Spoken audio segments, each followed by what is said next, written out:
Welcome back to the Elisha's Riddle podcast, a prophetic conversation unraveling the riddle of Christ in all things. Nick Padavani, how are you doing today? I'm good, man. Happy 2024. Good to see you. Good to see you too. Yeah. What'd you have for dinner last night? I had venison hot dogs for dinner. Okay. So right out of the woods of West Milford's wild wilderness, my father-in-law has some venison that he had made into hot dogs, and our kids love it. And Annabelle was asking us what's in regular hot dogs. And none of us wanted to give her that answer. It's like the birds and the bees question. So venison, we knew it's all just deer meat. It's actually pretty good. Wow. I never had that. That sounds pretty good. Yeah. So we're ready for the apocalypse. We got freezers full of deer meat. The best hot dog I ever ate, and I was just talking to Mike, our sound guy, about this, is from Fort Lee, New Jersey. I believe it's in Fort Lee. It's around there. It's a place called Hiram's. I grew up with it. Wow. I don't know what they do to those hot dogs. Mike? They're deep fried. That's what I thought. Yeah. They're deep fried. They're so good. Yeah. And even the bread, I think they grill the bread on the stove, so. Yeah. the stove top. So it's golden, crispy, It's a good dog. I miss those hot dogs ever since I moved to California. I never heard of them. I've heard of Rutt's Hut. I know that's a famous. That's another deep fried one. Yeah. Yeah. Okay. Famous place similar. In Jersey. Yeah. Next time I come to your church, we're going to Hiram's. I'm down. Me and Mike. Make it a podcast. Yeah, we can make it a podcast. Live from Hiram's. Yeah. Oh my gosh, that would be like a full circle moment for me. All right, let's jump in. I'm really excited for today's podcast for 2024. Really grateful for all the podcasts we did last year. I hope that everything blessed our listeners, and we're just trying to paint a prophetic picture of what God is doing in this world. We've been very clear that the bride is rising. It's an hour for the church to shine as the world shakes and quakes. And last week the last 2 weeks we've been discussing the Rachel Church, and we released a 7-year prophetic word that for the next 7 years we believe that the church is going to be rising more and more in beauty and glory. Yeah. And we talked about the person of Rachel from the story of Jacob in the Bible, in the book of Genesis, and how we use her as a metaphor that we feel like God has given us, like a prophetic metaphor, prophetic symbol for the beauty of the church in this time. And we also talked about possible shakings, and especially in 2024, we have a sense, especially Nick has a sense and a feeling that we just got to be prepared for shakings to come. Not that we're going to live in terror or doom, but we're going to be prepared, especially in our hearts, and especially not necessarily stocking up food for years to come, but being prepared mentally and emotionally and spiritually, and in some ways practically, and just be ready to shine. Like Daniel said, that there'll be those who shine like the stars and have understanding. So some really cool confirmations happened that day, the day that we recorded the podcast, incredible confirmations.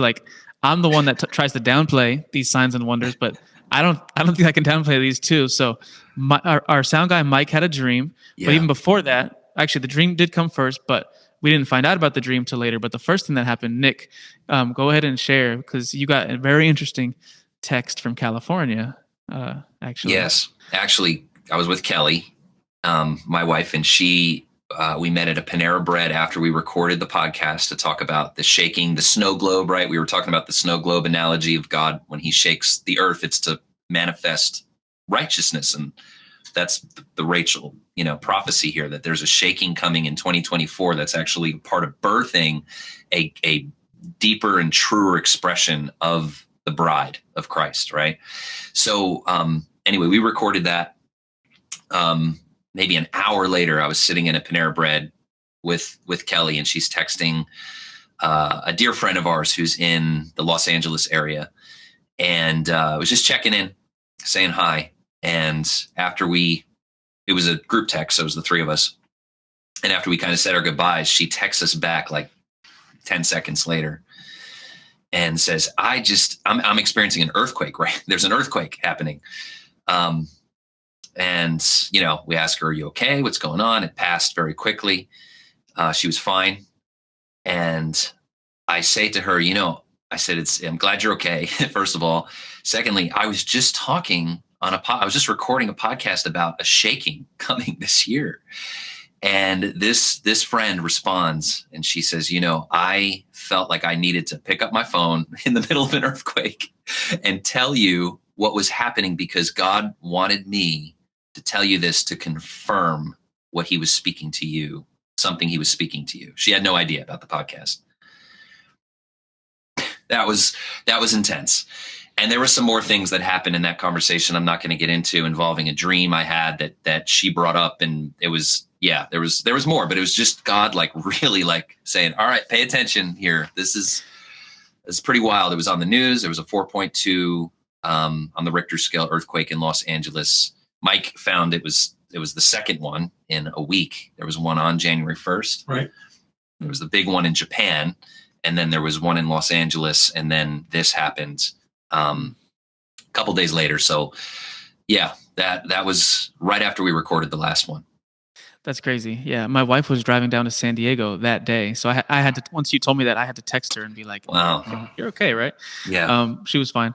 But that's crazy. That's crazy. Who does, shout out your friend. I mean, that's not typical behavior for someone to text someone, that they're going through an earthquake because God wants to confirm what he's speaking to you. That's not really normal, but shout out your friend. What's her name? Lana. Yeah. Shout out Lana for just being a part of this and just being willing to share what she really feels the Holy Spirit is telling her to do.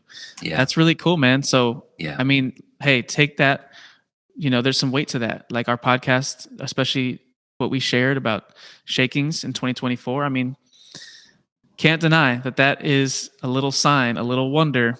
Yeah. Maybe not even little, maybe medium sized, but that is something to consider when we pray about these things, when we talk about these things, that, wow, this person didn't know that we recorded that and yet reached out to say, I'm going through an earthquake and I want to share it with you because God wants to confirm what he's speaking to you. And you were specifically hearing from the Lord that there's potential shakings in 2024. And again, to reference our last week's podcast, we believe that there's room within this shaking that it could be really bad.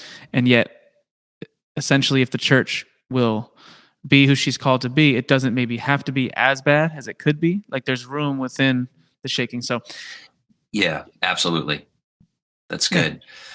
Yeah. But okay, so that's crazy. So, okay, should we have Mike share his dream, or did you want to add one more thing? Yeah, I'll just intro this for a moment. I came and sat down to record the podcast. So this is before we started that podcast. There was a lot going on, and Mike, he's just setting up here, does such a great job every week with this. It's the only reason this podcast exists is because we have Mike's help on multiple levels. It's true, not just the sound. Yeah.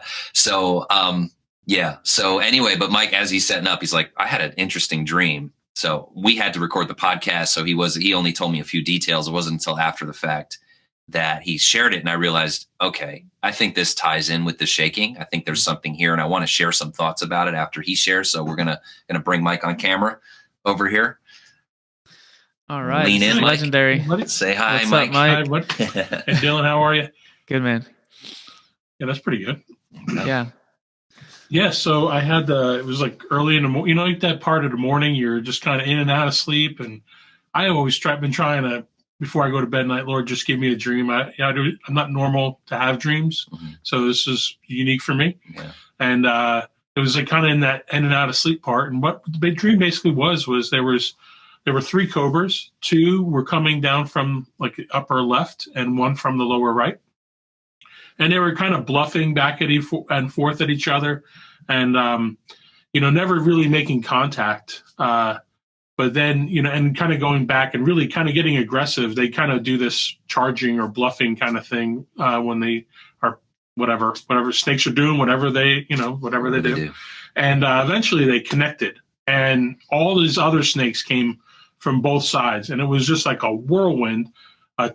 This thing I described it as like a tornado, but horizontal, of just snakes, like a cartoon, just this whirlwind of snakes going, and there'd be a tail shoots out and a head comes out, and they're just kind of going back and forth, and just chaos. And then from the upper right hand side of my field of vision, this character, human form, comes in carrying what looks like a ball of flaming wire.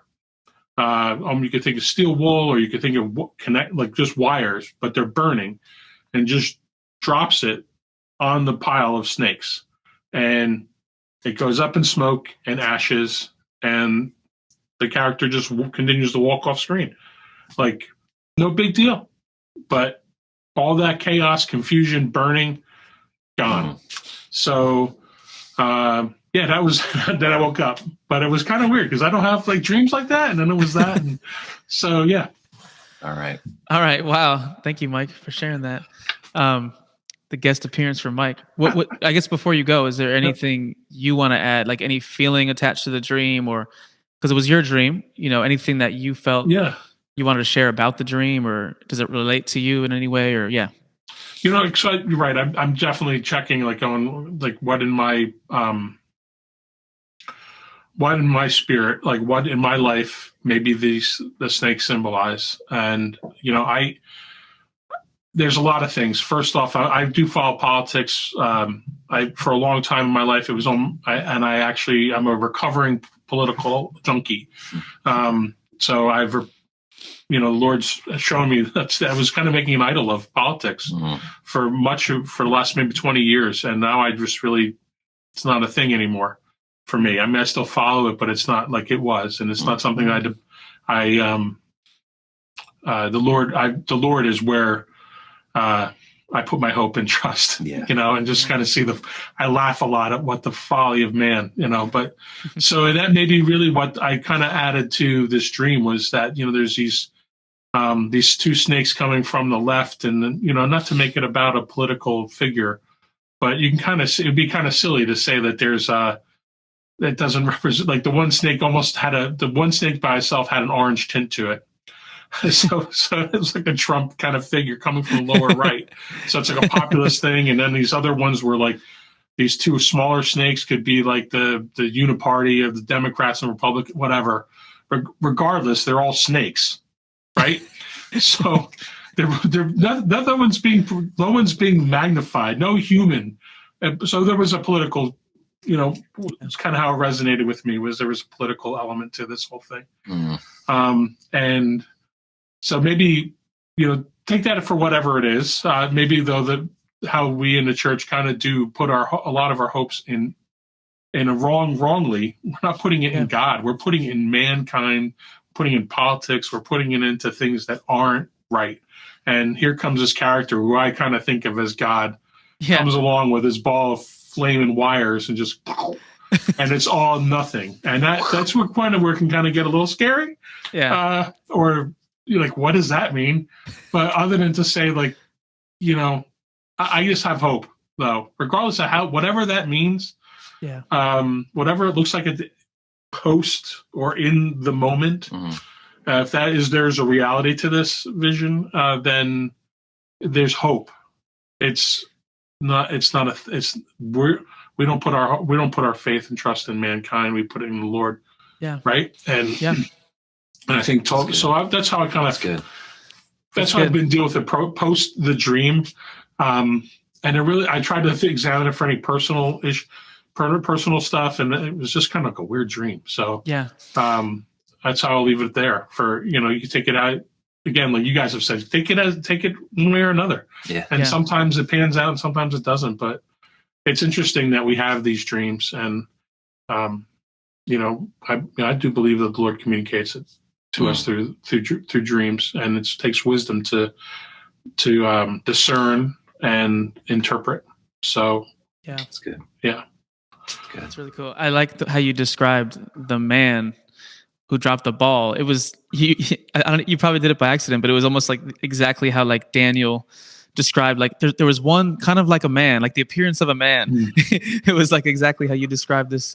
I felt the same thing, like it was probably represented Jesus, and just sort of bringing an end to the snakes and the divisiveness and the chaos, and that's it. In some ways, it seems pretty straightforward. So I'm sure, Nick, I'm sure you could add a lot to that. But go ahead. Yeah, that's good. Yeah, so I mean, Mike, you just chime in as you want. Okay. You know, We'll go back to this other view though. So okay. Okay. I appreciate that though about the personal view. That's important. That's really good. Mike saying that he's wanting to first look at, okay, what does this mean for me before we get out and blabber about, the world and the church and all that kind of stuff. That's the right heart posture. My favorite part was the sound effect that Mike made when the ball dropped. He was like, that was cool. Do some post-production, okay, this would be a good firework thing, right? No, bring the fireworks back. We were trying to figure out the hand cues that create the graphics. Okay, it's not working today. All right. So I'm looking at this earthquake, I'm looking at a whole bunch of other stuff that's happened that God has been confirming this word. It's a dual word. It's this word about shaking that's coming.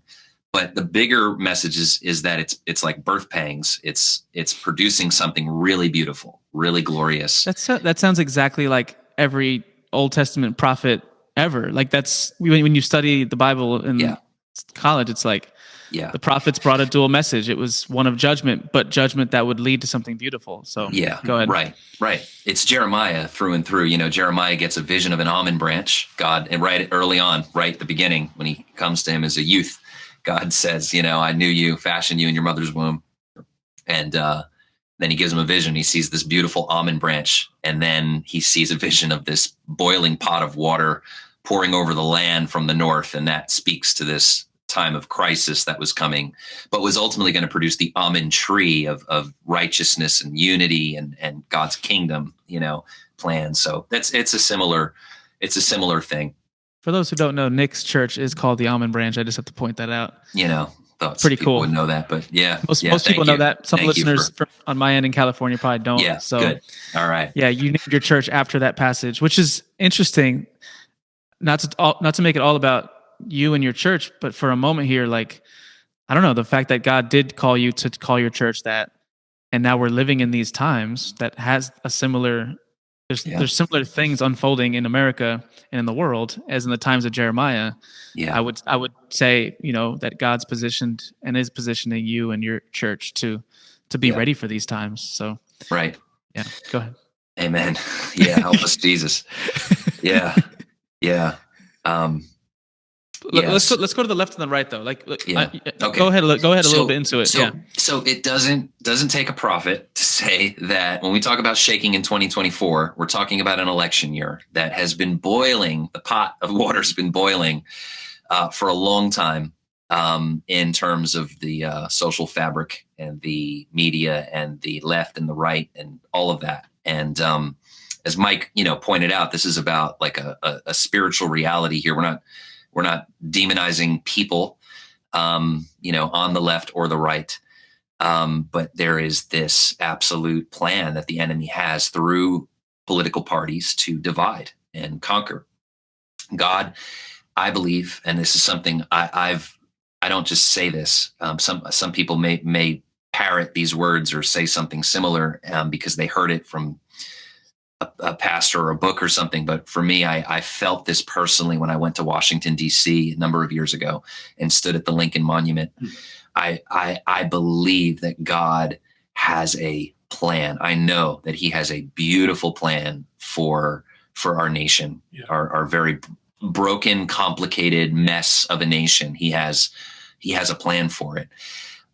There are forces that want to divide and destroy and bring disunity on a global level and on church levels, citywide levels, whatever, local and global. When we talk about a Rachel church emerging, we're talking about a community of people, a company of people who are walking in real unity with one another, really learning to prefer one another, really learning to walk in humility and love and patience and kindness and all that kind of stuff, right? We're talking about like God has a plan for a real unified church, a house of prayer, that we talked about, like to emerge. But a lot of times unity comes out of conflict. I know this in marriage. I've experienced some of my deepest growth of unifying with my wife's heart after we went through a difficult season and we had to get real and hash some stuff out with each other. So, conflict can be a beautiful thing. that God can use to strengthen a relationship. Now, you magnify that beyond a marriage to an entire nation, gets a little crazy, but I still believe the principle holds true. So I feel I want to present this to our listeners and before the Lord, I feel like God gave that dream to Mike here, the morning that we're talking about a shaking, that God was going to confirm with an earthquake and all these other things that have happened. I feel like the Lord is perhaps showing us that, look, like there is this obvious left and right kind of battle going on in our nation, not just politically, but on so many levels with technology and social media, different ways of thinking, different philosophies of life. And I think there could be a warning in this dream saying that it could intensify, like that tornado might not be fully formed yet. Maybe that's what the dream's saying. It's already here. We're already living in it. That's possible. But I wonder if perhaps there is going to be an intensifying leading up to the elections, maybe even right beyond the elections. I don't know how it's all going to shake out. But in this dream, a man, a fourth man in the fire, something, this man comes and drops this ball of this wiry substance, like a steel wool. He, compared it to, and which is made of wires. Something caused that tornado of conflict to turn to ash. And to me, that is a really awesome, scary part of the dream.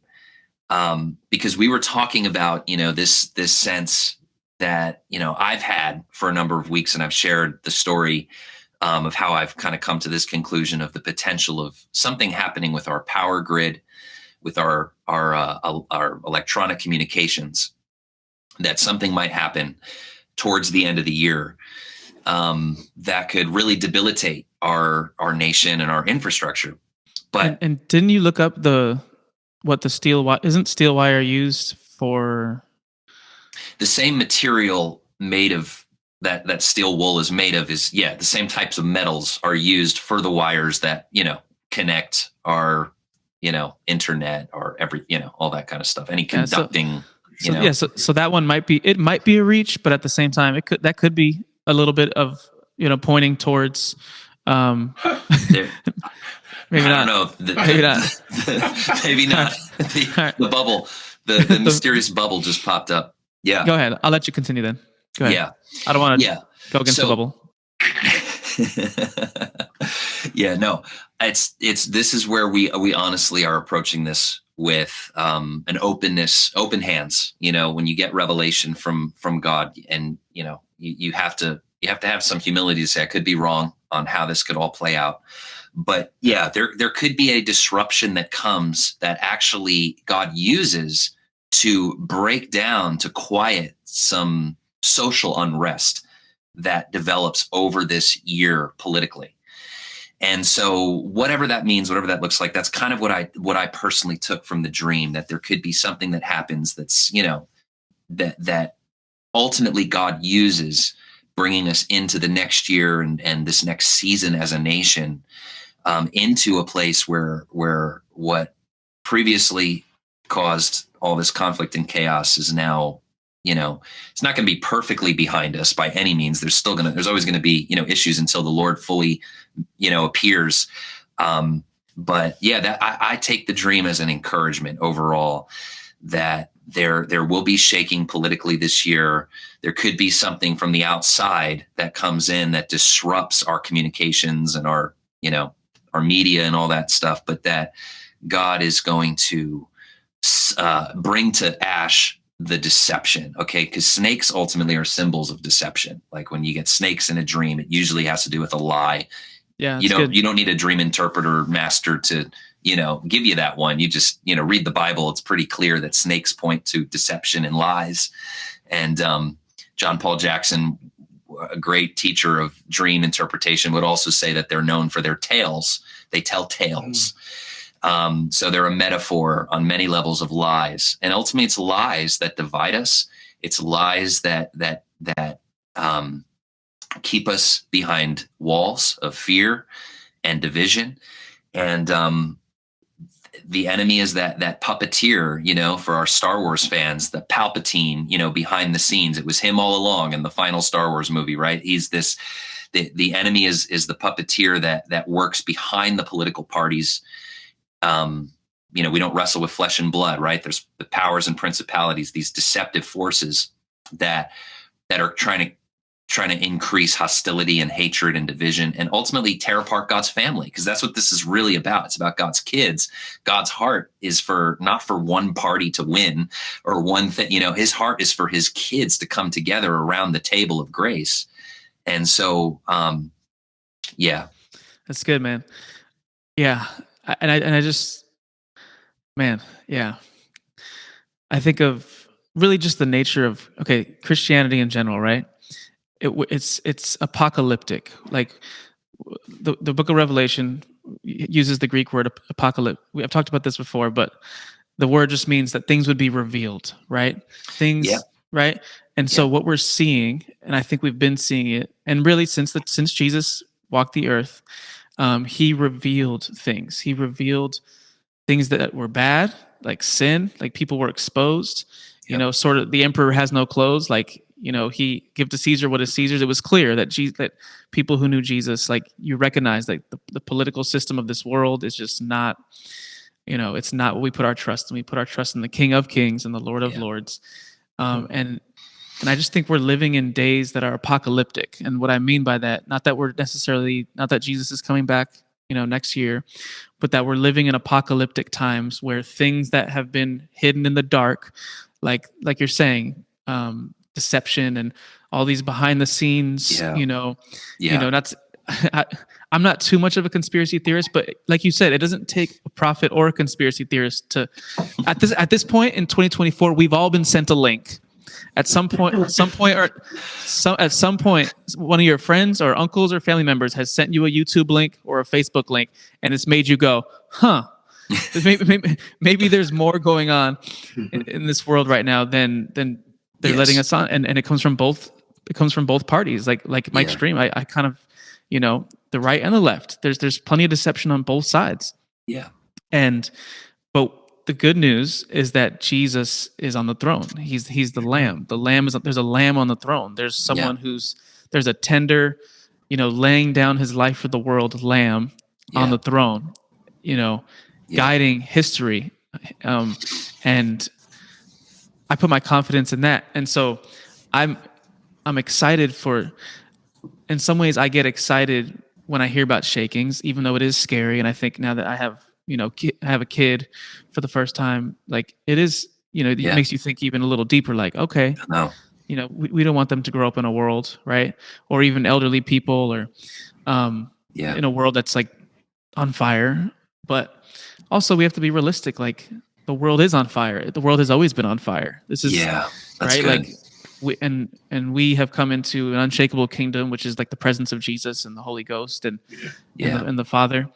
And so all that to say, like the nature of Christianity is apocalyptic. Like we are the aroma of life to some and the aroma of death to the world. Like the world has to be exposed. Like evil governmental leaders and World Health Organizational leaders, because that was church leaders, those church leaders in leadership. Yeah. Right.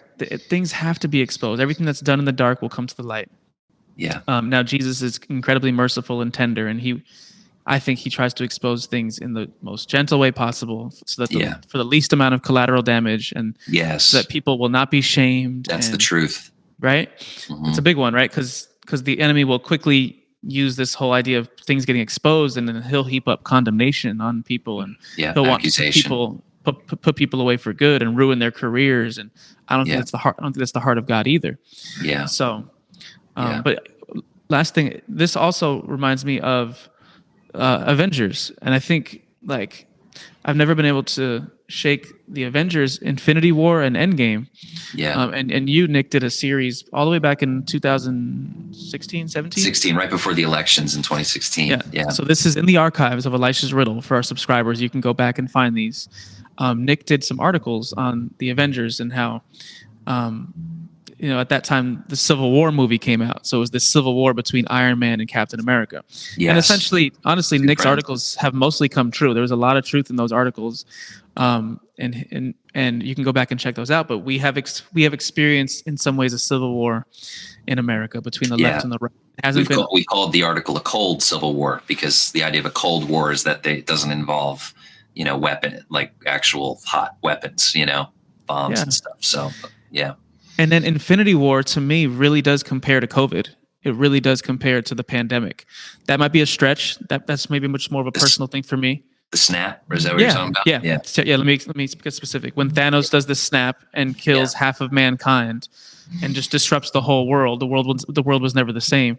I compare that to COVID, and Thanos is like a demonic figure, right? That he wanted to reduce the world in half, and then all these people died, and it makes me think of the pandemic and COVID. But in Avengers, so that was Avengers Infinity War. The next movie that came out was Avengers Endgame, and that was in the storyline. That's 5 years later. It says 5 years later, and that's when the Avengers rise up and they find their unity because Iron Man and Captain America finally started to get along. They work out their differences. Yeah, they had to humble themselves, and that, to me, that's the picture of the bride coming together and being unified to fight for a righteous cause. For the real cause, for the real fight, right? That's not purely on a political level, but on the cause of like rescuing the orphan spirit, like rescuing those who are held captive to deception, like the gospel, the true, that's good, the trafficked, the lost. Yeah. Anyway, I'm glad you said that. We do need to specify that. But yeah, 5 years later, they became unified, and basically they were able to help restore things, and redeem the time. They redeemed the time. Redeem the time. That could look like a lot of different things. But yeah, I'm hopeful that maybe Avengers was there was a prophetic picture there for America. Because that movie Endgame came out in 2019, right before the pandemic hit. Yeah. And I just want to say something else to this, because there's another movie coming out called Civil War now. And this is a hot civil war. This is a bad, this is depicting America as, full out gunfights on the streets, and just doesn't look like a happy, good bedtime story. So it's coming out this year, and we have to be voices of hope and voices of unity and peace. And this isn't like a sugar coating, silly, wishy-washy, idealistic, let's just all get along and sing Kumbaya. Like conflict is tough. These issues are going to be hard to wrestle through. We're not going to get through it in 1 year. But God has so much hope for this nation. And there is an agenda. There is a plan, a demonic plan to see the conflict go beyond what's necessary to bring healing and awakening. Right. So that's just going back to your point, Dylan, of like, we as the church can see we could see a change through prayer, through our love, through our unity. We can see casualties minimized and peace increased. And we need to believe for that. And we need to have hope, because there's a lot of voices. There's power in the word. There's power in our spoken words. And there's a lot of voices speaking curses over this nation, speaking just real doom and gloom. And so, yeah, we part of this word is like to say that, no, this is beginning a 7-year journey of light, increasing light in our nation. It might start a little rough, but we're going to, by the next decade, around the anniversary of COVID, 10-year anniversary and beyond, like we're going to be experiencing a church like we've never before. And it's going to be amazing. There's going to be a lot of revival happening by then. Like true revived hearts. Yeah. We're stepping into a golden era for the church, and it has to start with us. It has to start with my local church, your local church, and all of our relationships. And we need to model what the world can be, right? I think Mike's got something here. Hold on. Go ahead. Go ahead, Mike. Can I interrupt it? Yeah. I just want to just say, actually, that doesn't work either. No, it's all right. That's all right. Just what you guys are exactly saying. Like, it starts with us being quick to forgive neighbor offenses of our neighbors, and include family members that people might have disagreements with spouses or extended family, like that mercy, being really quick to extend mercy. We live in a world that's really chaste, like they're holding on to any forgiveness. They don't want to, people don't really quick to take offense, and they're not quick to forgive. But we have, through Christ in us, we need to be quick to forgive, to dish out that love.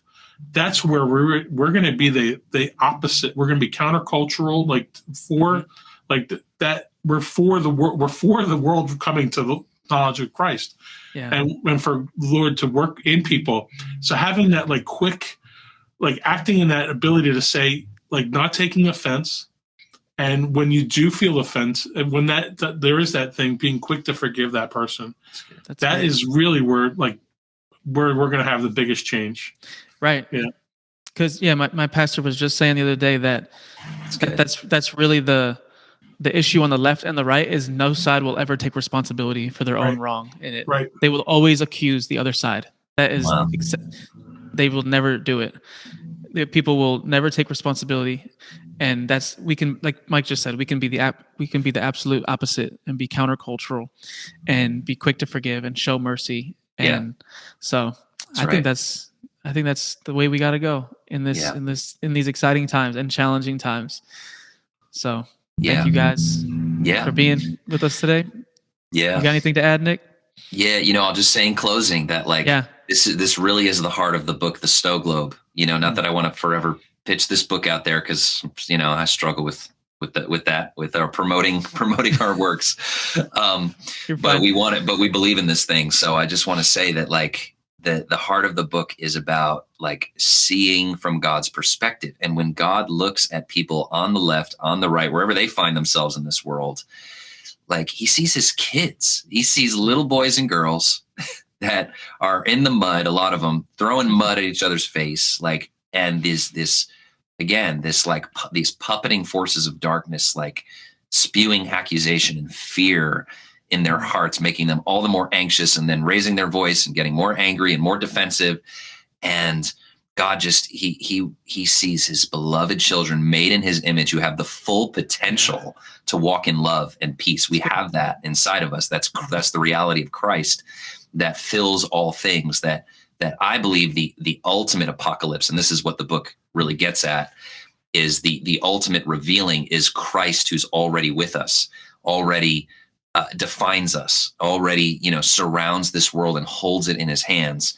And so we're going to find a lot of stuff getting exposed. We're going to might see some ugly stuff coming out in the open. We already are in some cases, but in that, beyond that, we're going to see the hands of the Father wrapping himself around this world and revealing his goodness and our true identity as his sons and daughters. So anyway, the book's out. I want to remind people that we do have this deal with Elisha's Riddle right now. It's still going on through the end of January. For anybody that signs up for the Elisha's Riddle subscription, where you get the magazine, the Zoom calls with us, all of that, we have our New Year's 2024 offer, where we're doing it for instead of $9.99 a month that we have for Elisha's Riddle, we do it for $2.99 a month.